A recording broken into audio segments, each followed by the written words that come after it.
رمضان المبارک پروردگار عالم کی طرف سے دیا گیا یہ عظیم تحفہ، بہت ہی عظمتوں بھرا یہ لمحہ، جس کے اندر ہمیں بہت ساری چیزیں سکھائی جاتی ہے۔ بہت ساری چیزوں میں سے ایک خاص چیز جسے دھیان اور خیال میں آپ رکھیں، احساس، ہمارے احساس کو جگایا جاتا ہے۔ احساس آپ کہہ لیں فیلنگ کو جگایا جاتا ہے۔ آپ کے اندر موجود خیالات جو انسان کے روپ سے جگے رہنے چاہیے، وہ جو سو چکے ہوتے ہیں انہیں بیدار کیا جاتا ہے۔ رمضان کے ذریعہ انہیں آگاہ کیا جاتا ہے، بیدار کیا جاتا ہے، جگایا جاتا ہے۔ ایک آپ کے اندر الگ فکر پیدا کی جاتی ہے جو ہونی 365 دن چاہیے، لیکن کبھی چلی جاتی ہے، کبھی انسان بھول جاتا ہے۔ رمضان کا یہ ٹریٹمنٹ، یہ 30 دن ہمیں اس راہ پر لاتا ہے اور ہمیں بیدار کرتا ہے۔ رمضان کے دن میں آپ کو احساس ہوتا ہے بھوک کی تکلیف کیا ہوتی ہے۔ رمضان کے دن میں آپ کو پتہ چلتا ہے بھوکا رہنا کتنا مشکل ہوتا ہے۔ رمضان کے دنوں میں آپ کو یہ پتہ چلتا ہے اگر پانی نہ ملے تو زندگی کیا بن جاتی ہے۔ رمضان کے ایام میں آپ جان جاتے ہیں پیاس کی شدت کیا ہوتی ہے۔ رمضان کے دنوں میں آپ کو پتہ چلتا ہے پانی کی جب ضرورت پڑے تو انسان کتنا بے بس اور پریشان سا ہو جاتا ہے، پھر وہ فلٹر واٹر، منرل واٹر کوئی نہیں دیکھتا، بس پانی اسے چاہیے جو اس کی پیاس کو بجھا دے۔ تو انسان کو یہ پتہ چل جاتا ہے کہ پیاسا انسان اپنی زندگی کیسے گزارتا ہوگا۔ انسان سمجھتا ہے بھوکا انسان اپنی زندگی کس راہ سے گزارتا ہوگا۔ مجھے پورے دن میں ایک وقت کھانا نہ ملے، چند گھنٹے پانی نہ ملے تو میری حالت تباہ ہو جاتی ہے۔ میں حیران ہو جاتا ہوں، پریشان ہو جاتا ہوں، فکر مند ہو جاتا ہوں، اور بڑی تکلیف کے ساتھ میرے یہ 4-6 گھنٹے گزرتے ہیں۔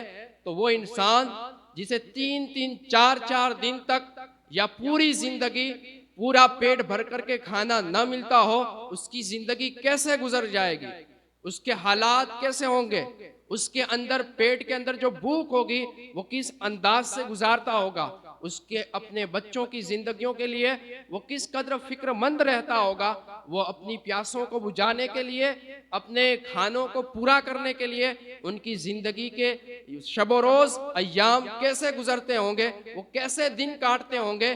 یہ میرے رب عز و جل کا احسان کہ بندہ مسلم کو رمضان کے دنوں میں یہ سبق پڑھایا، سکھایا، سمجھایا جاتا ہے، اور بالکل ترتیب کے ساتھ ٹریننگ دی جاتی ہے کہ دیکھو مسلمانوں، معاملات ایسے ہیں، اور تم جسے مسلمان کہا جاتا ہے یہ تمام قوموں کی سردار ہوتی ہے، اس کے اوپر بڑی ذمہ داریاں ہیں۔ کوئی بھوکا چاہے کسی بھی مذہب کا ہو، کوئی بھوکا تمہارے سامنے ہے تو اس کی بھوک کا احساس تجھے ہونا چاہیے۔ یہ تیرا رب تجھے سبق دیتا ہے، تیرا رب سکھاتا ہے، ٹریننگ دی جاتی ہے، تربیت دی جاتی ہے کہ تمہیں جب اپنی بھوک کا احساس ہو تو تمہیں سمجھ آتا ہے، تکلیف ہوتی ہے تو دوسرے کی بھوک کا بھی احساس کر اور تکلیف سمجھ، اور یوں تو اپنے کھانے کی فکر نہ کر بلکہ تیرے ساتھ بھوکے پڑے رہنے سونے والوں کی بھی فکر کیا کر۔ دنیا جہاں بھر کے اندر مذاہب فکریں پائی جاتی ہے، لیکن یہ فکر کہیں نہیں پائی جاتی۔ لوگ ویلفیئر فاؤنڈیشن کھول لیتے ہیں، مانا سروس سینٹر کھولتے ہیں، سمجھ میں آتی ہے، لوگوں کی فکر کی باتیں بڑے بڑے بینر کے ساتھ کی جاتی ہے، لیکن یہ سسٹم کہیں نہیں پایا جاتا۔ یہ دیکھ رب عز و جل کا دیا ہوا سسٹم، طریقہ کتنا پیارا ہے، کتنا اچھا ہے کہ تمام مسلمان چاہے وہ امیر ہے، غریب ہے، وقت افطار جمع ہو کر کے ہر کوئی ایک سا کھانا کھاتا ہے، اور ہر کوئی یہ تمنا رکھتا ہے کاش میرے پاس ہوتا تو میں بھی کسی کو کھلاتا، کسی غریب کو دیتا، روزہ افطار کراتا۔ یہ افطار کا سسٹم ہے نا، آپ تھوڑا چینج کر کے چلیں۔ مجھے ہر دن کسی کو افطار کرانا ہے، چاہے وہ روزے دار ہے یا نہیں ہے، جو بھوکا ملے گا میں اسے 365 دن کھلاؤں گا۔ یہ رب نے مجھے سکھایا ہے، میں ایک انسان ہوں اور انسانوں میں مجھے بڑا رتبہ مرتبہ دیا ہے، تو میری ایک ذمہ داری بن جاتی ہے میں تلاش کروں بھوکوں کو، پیاسوں کو، ان کی بھوک کا احساس کروں اور ان کے پیٹوں تک کھانا پہنچاؤں۔ اسے کہتے ہیں احساس۔ جگایا جاتا ہے، سمجھایا جاتا ہے، ہمیں یہ درس دیا جاتا ہے، لیکن مسلمان اسے یاد کرے سمجھے تو۔ جسے روزے رہ کر کے صرف آرام ہی کرنا ہو اور بھوک کا احساس نہ ہو تو وہ کیسے سمجھ پائے گا؟ اسے کیسے سمجھ آئے گی کہ ایسا بھی کچھ ہوتا ہے؟ تکلیف لانی ہے اپنے اندر، تھوڑی بہت تکلیف اندر پیدا کرنی ہے۔ یوں آپ سحری میں اٹھے، گلے تک بھر کر کے آپ نے کھا لیا اور 8-9 بجے تک اسی کھانے کو پاچن کرنے کی خاطر آپ جگتے رہے، جیسے ہی پاچن ہوا آپ سو گئے اور یوں افطار کے ٹائم، عصر کے ٹائم اٹھے تو آپ کو نہیں پتا چلے گا، بلکہ کچھ ذمہ داریوں کے ساتھ چلیں، آپ کچھ کام کاج والے بھی بنے، کچھ اس طرح کے کام کرے جس سے آپ کو پتا چلے کہ ہاں یار بھوک ہے، پریشانی تو ہوتی ہے، تکلیف ہوتی ہے، کسی اور کو بھی ہوتی ہوگی۔ یہ رب عز و جل نے ہمیں طریقہ اور سسٹم دیا ہے۔ یہ رمضان المبارک کی بابرکت کڑیوں کے اندر آپ کو پتہ ہی ہے زکوٰۃ کے سسٹم بڑھ جاتے ہیں، خیرات کے سسٹم بڑھا دیے جاتے ہیں۔ یہ ہم نے نہیں کیا ہے، یہ ہمارے حضور صلی اللہ تعالیٰ علیہ وآلہ وسلم کی زندگی کے معمولات کے اندر سے آتا ہے، آپ کے روٹین لائف کے اندر سے آتا ہے کہ حضور خیرات کو رمضان کے دنوں میں بڑھا دیا کرتے تھے۔ کیا وجہ اور کیوں؟ کہ ثواب زیادہ ملتا ہے، ثواب زیادہ دیا جاتا ہے، اور اس طرح سے لوگوں کے درمیان مال پہنچتا ہے۔ زیادہ ثواب کی لالچ میں کوئی مسلمان کسی غریب کے لیے اس کے 365 دنوں کا اگر خرچ دے دیتا ہے، بڑی بات ہو جاتی ہے۔ یہ سسٹم ہمیں دیا جاتا ہے، اور جب آخری ایام آنے شروع ہوتے ہیں تو حکم کیا ہوتا ہے کہ مالک نصاب ہونا تو وہ صدقہ فطر نکالے، صدقہ فطر نکالے، اس پر یہ واجب ہے تاکہ کسی غریب کی عید سدھر جائے، ہے نا؟ یہ پورا ٹریننگ سیشن چلتا ہے، ہماری پوری طریقے سے تربیت کی جاتی ہے۔ صدقہ فطر دینا واجب ہے مالک نصاب کے اوپر۔ اب صدقہ فطر کے بارے میں ہر کوئی جانتا ہے، اور میرے خیال سے مالک نصاب ہو نہ ہو ہر کوئی ادا کر رہا ہے۔ مسلمان رمضان کے دنوں میں صدقہ فطر ہر کوئی ادا کر رہا ہے، اور ہر کسی نے ایک ہی رینج لے کر کے رکھی ہوئی ہے۔ کہا 2 کلو 47 گرام گیہوں یہ صدقہ فطر دینا ہے۔ اب اس سے مارکیٹ کے اندر سے آپ نے نارمل رقم پوچھ لی تو 60-70 روپے بتا دی گئی، اور ہر گھر سے 60-70 روپے دیے جاتے ہیں، جبکہ بات یہ ہے 4 کلو 94 گرام جو بھی دیے جا سکتے ہیں، 4 کلو 94 گرام کھجور بھی دی جا سکتی ہے، 4 کلو 94 گرام کشمش بھی دی جاتی ہے۔ کیا ہے یہ 4 چیزیں کیوں بیان کی گئی؟ مسئلہ ہے، معاملہ ہے، حالات بدلتے ہیں، سسٹم بدلتے ہیں، مہنگواری آتی ہے، یہ 60-70 روپے کے اندر معاملہ نہیں بنتا، بگڑ جاتا ہے، اور 60-70 روپے کے اندر بھی 60-70 لوگوں کو دینا یہ تو بڑی بے شرمی کی بات ہے۔ لیکن لوگ اس طرف جائیں گے، گیہوں کے اوپر جائیں گے، ارے بندے خدا مالک نصاب ہے، اللہ نے زیادہ مال دیا ہے تو اثار کا جذبہ رکھ، لوگوں کو دینے کا شوق بنا، اور اللہ نے دیا ہے تو دینا ہے، تو کبھی حساب وہ بھی کر جو کے اندر آتا ہے۔ یہ جو 60-70 روپے سے نکل کر کے 400, 500, 600 روپے تک بھی جایا جا سکتا ہے۔ کھجور کی قیمت بھی کبھی ادا کرنی چاہیے، کبھی کشمش کے معاملات بھی حل کرنے چاہیے۔ 2000, 5000 روپے اگر تیرے گھر سے صدقہ فطر نکل جائے نا تو پھر غریب کا کام بنتا ہے، اس کے بچوں کی عید ہوتی ہے۔ یہ 60-70 روپے اور اس میں بھی 60-70 لوگ ہوں تو پھر کسی کی عید نہیں ہوا کرتی۔ یہ تو دل جلانے کی بات ہے، دل جلانے کے معاملات ہیں۔ مالک نصاب آج کے ٹائم کے اعتبار سے آپ دیکھ لیں تقریباً 52.5 تولہ چاندی کی رقم، جتنی رقم کسی کے پاس ہے تو وہ مالک نصاب ہے۔ آج کے بھاؤ کے اعتبار سے تقریباً آپ مان لیں 1.5 لاکھ پلس، 1.5 لاکھ پلس اگر کسی کے پاس ہے اور اس کی ضرورت اصلیہ اس کے گزر بسر سے زیادہ ہے اور اس پر 1 سال گزر چکا ہے، اس پر کوئی قرض بھی نہیں ہے، یہ رقم اس کے پاس ضرورت سے زیادہ پڑی ہوئی ہے، تب جا کر کے شریعت نے کہا ہے بھائی صاحب 1 سال سے جو تم نے رقم رکھی ہے نا اس میں سے آپ 2.5% دو، 2.5%۔ 1.5 لاکھ کے اندر سے 2.5% مطلب کیا ہوتا ہے؟ کیا مطلب ہوتا ہے؟ کچھ بھی نہیں۔ 100 روپے میں سے 2.5 روپے کی کیا ویلیوشن ہے؟ یہی 100 روپے کا جب آنکڑا لاکھ تک جائے گا تو معاملہ یہ 2.5 روپے والا ہے وہ بڑھ جائے گا۔ جب تک 100 روپے بڑھتے نہیں ہیں تو 2.5 روپے بھی بڑھتے نہیں ہیں، وہیں رہتے ہیں۔ شریعت نے کیا کہا ہے؟ آج کے اعتبار سے ہم بات کریں تو 1.5 لاکھ پلس آپ کا مال آپ کی ضرورت سے زیادہ پڑا ہے، جب جا کر کے اس کے اوپر حکم لگتا ہے زکوٰۃ کا، صدقہ فطر کا، سارا حکم بعد میں لگتا ہے۔ اب اس میں سے نکالنا ہے تو بھی یہ کنجوس اتنا چپ چپا کر کے نکالتا ہے تو اسے بڑی تکلیف پریشانی ہو جاتی ہے۔ ارے بھائی اللہ نے دیا ہے اور اللہ کہتا ہے میرے بندوں پر خرچ کرو، نہیں کرو گے تو اللہ نے سخت حکم نازل فرمایا ہے اس کا، والذین یکنزون الذھب والفضة ولا ينفقونها فی سبیل اللہ فبشرهم بعذاب علیم۔ اللہ کہتا ہے وہ لوگ جو سونا چاندی جمع کرتے ہیں اور پھر اس میں سے اللہ کی راہ میں خرچ نہیں کرتے، فبشرهم بعذاب علیم، تو انہیں دردناک عذاب کے بارے میں خوشخبری دو، دردناک عذاب کی خوشخبری دو۔ کیا ہوگا وہ دردناک عذاب اور کیا کیا جائے گا اس سے؟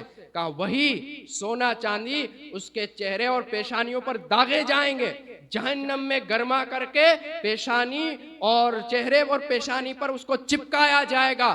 یہ سونا چاندی جو ہم جمع کرتے ہیں صرف سونا چاندی ہی نہ سمجھے، ایسی رقم اور مال بھی اگر ہمارے پاس جمع ہوتا ہے اور اس سے اگر مال نکالا نہیں جاتا، زکوٰۃ ادا نہیں کی جاتی، صدقہ فطر ادا نہیں کیے جاتے، غریبوں کے حق ادا نہیں کیے جاتے، تو یہ مال ہمارے لیے قیامت کے دن وبال جاں بن کر کے رہ جائے گا۔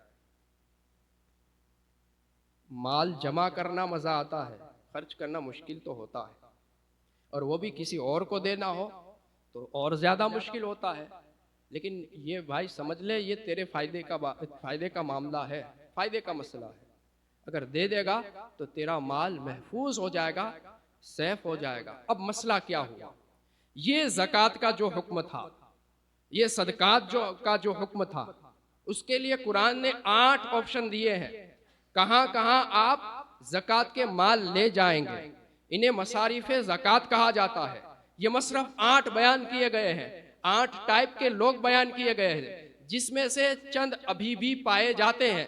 جیسے میں آپ کو کہوں غریب ابھی بھی پایا جاتا ہے، مسکین ابھی بھی پایا جاتا ہے، قرض میں ڈوبا ہوا ابھی بھی پایا جاتا ہے، کچھ چیزیں ابھی نہیں پائی جاتی، پر یہ 3 تو آلریڈی ہیں موجود اور ہر ٹائم چلتا ہے۔ فقیر کہتے ہیں اسے شریعت کی روپ سے، اور قرآن نے جس کو ذکر کیا ہے ایسا بندہ جس کے پاس ایک وقت کا کھانا ہو۔ دھیان سے سنیے گا، ایک ٹائم کا جس کے پاس کھانا ہو اسے کیا کہا جاتا ہے؟ فقیر۔ ایک ٹائم کے کھانے کے سوا اس کے پاس کچھ بھی نہیں ہے تو یہ فقیر ہے۔ مصرف زکوٰۃ کے اندر سے آتا ہے اور اسے زکوٰۃ دی جاتی ہے، لیکن جسے فقیر کہا گیا ہے اس کے لیے شریعت کا آرڈر یہ ہے کہ یہ مانگ نہیں سکتا، اس کے لیے مانگنا حرام ہے۔ دھیان ہے آپ کا؟ نہیں ہے؟ جسے فقیر کہا جاتا ہے اس کے پاس ایک ٹائم کا کھانا ہے نا، تو اب اس کے لیے مانگنا حرام ہے۔ کوئی آ کر کے زکوٰۃ کی رقم دے تو یہ لے سکتا ہے، مانگ نہیں سکتا، مانگنا حرام ہے۔ اب مانگنے کا کاروبار ہی چل رہا ہو تو مانگتا کوئی اور ہے، چلاتے تو ہم ہی ہیں نا، مانگنے والے کی گاڑی کے پہیے تو ہم ہی ہوتے ہیں، اس کے دروازے تو ہم ہی کھولتے ہیں۔ دوسرا آپشن جو شریعت نے بتایا ہے مسکین۔ مسکین اس شخص کو کہا جاتا ہے جس کے پاس کچھ بھی نہ ہو، ایک وقت کا کھانا بھی نہ ہو، کچھ بھی نہ ہو، اسے کیا کہا جائے گا؟ مسکین۔ تو یہ مسکین ہے نا، مانگ سکتا ہے، یہ مانگ سکتا ہے، یہ اس کا حق ہے، لے سکتا ہے، بھئی میں زکوٰۃ کا حق رکھتا ہوں، آپ مجھے دیں۔ اسے مسکین کہا جاتا ہے، اسے دینا ہے اور اسے باہر نکالنا ہے کہ آج اس کے پاس کچھ بھی نہیں ہے، اس کو ایسا دے دینا ہے کہ کل اس کے پاس بہت کچھ ہو جائے، اور کل جس طرح میں زکوٰۃ نکالتا ہوں وہ بھی زکوٰۃ نکالنے والا بن جائے۔ اور قرض دار آپ سمجھتے ہیں، قرض میں ڈوبا ہوا انسان، جو لوگوں کے پاس سے جس نے مال ضرورت کے تحت لے لیا ہو، رنگ ریلیاں کرنے کی خاطر نہیں، اپنی ضرورت کی خاطر لے لیا ہو اور بیچارہ پھنس گیا ہو، تو یہ قرض میں ڈوبا ہوا شخص ہے، تو اسے بھی نکالا جائے گا۔ اس کے سوا دیگر حضرات بھی کتاب اللہ قرآن مجید فرقان حمید کے اندر بیان کیے گئے ہیں۔ لیکن اب معاملہ یہ چلا ہے، جو میں نے گزشتہ جمعہ آپ سے کہا تھا، حیلہ شرع کے آڑ میں لوگوں نے ان سارے لوگوں کو چھوڑ دیا ہے اور ڈائریکٹ ادھر پہنچ گئے جہاں پر نام نمود دکھاوا ہوتا ہے۔ حیلہ شرع کا آپشن لیا گیا تھا شریعت کے اندر سے کہ بھائی اداروں کے اندر، مفتی شریف الحق نے لکھا ہے، آپ لکھتے ہیں کہ اداروں کے اندر دینی مدرسے چلانے کے لیے پہلے کے ٹائم ایسا سخت معاملہ ہو چکا تھا کہ جو مدرس جن کی پوسٹیں بڑی تھی، عہدے بڑے تھے، ان کو 2-3 سال تک تنخواہ پگار 25 روپے نہیں دیے جا سکتے تھے۔ دھیان ہے آپ کا کیا کہہ رہا ہوں؟ 25-30 روپے کا پگار بھی ان کو 2-3 سال تک ملتا نہیں تھا۔ جب ہائی پوسٹ کے بندے کے ساتھ یہ ہو رہا تھا تو اندر بیچارے پڑھنے والے، نیچے درجے پر کام کرنے والے، ان کا کیا ہوتا ہوگا؟ کہا اگر یہ شریعت کے پاس سے راستہ نہ نکالا جاتا، حیلہ شرع کا طریقہ نہ نکالا جاتا، تو مدرسے دارالعلوم بند ہو جاتے، وہاں تعلیم کا نام و نشان نہ رہتا۔ جب تعلیم نہ رہتی تو قوم مسلم کے پاس علم آتا کیسے؟ ان کو سمجھاتا کون؟ ان کو بتاتا کون؟ جگاتا کون؟ لہٰذا یہ طریقہ نکالا گیا اور اس کے ذریعہ دارالعلوم چلائے گئے تو آج چلتے ہیں۔